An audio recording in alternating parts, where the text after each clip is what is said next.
O entrevistado desta semana é um especialista em leis de incentivo à cultura.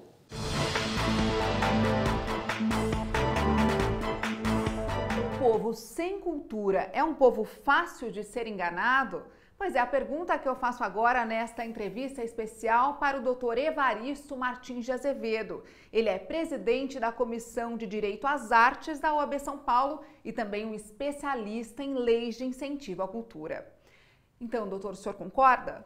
A princípio concordo, sim, porque se torna um povo mais vulnerável, menos atento às manifestações de manipulação e de interesses desse ou daquele grupo que está naquele governo naquele momento. E um povo educado e culto, esse trabalho é mais difícil.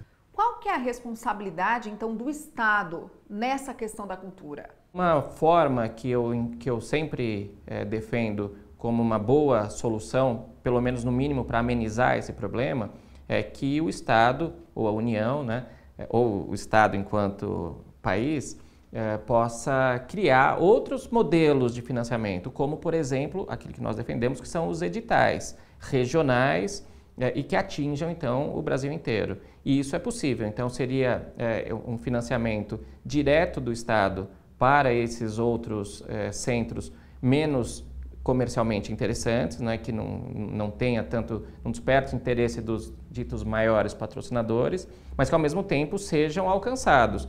E a melhor forma de fazer isso é através de edital. A maioria das pessoas desconhece essas leis de incentivo. Elas têm distorções, na opinião do senhor? Essa diferença no dia a dia atrapalha muito, porque são questões muito técnicas, mas ao mesmo tempo relativamente simples, né?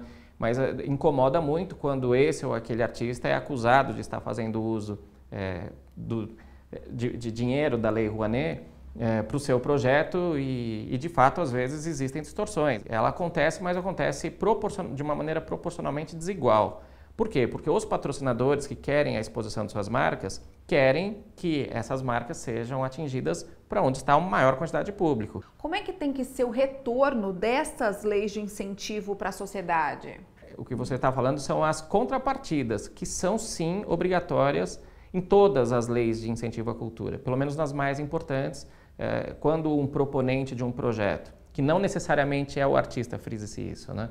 Mas quando um proponente de um projeto propõe a produção de um espetáculo de teatro, por exemplo, ele obrigatoriamente deve oferecer espontaneamente aquilo que ele entenda como uma boa contrapartida social em âmbito cultural ou em âmbito artístico para aquele dinheiro que ele está recebendo. Doutor, nós vivemos num país onde as pessoas ainda têm de lutar por direitos muito básicos, como a saúde, a educação. Como é que fica o direito às artes, o direito à cultura dentro dessa sociedade? O que a comissão da OAB faz para mudar essa realidade?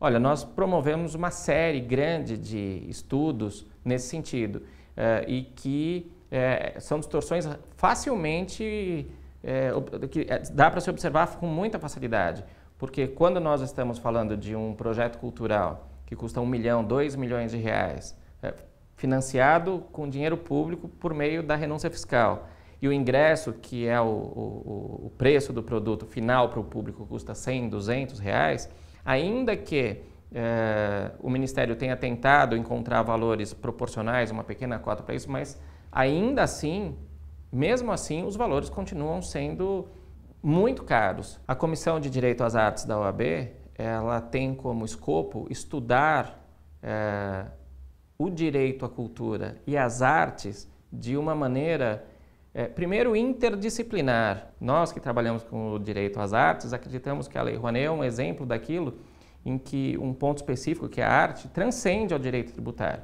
O direito penal é a mesma coisa. O que nós costumamos dizer que o direito às artes é transversal a vários outros segmentos do direito.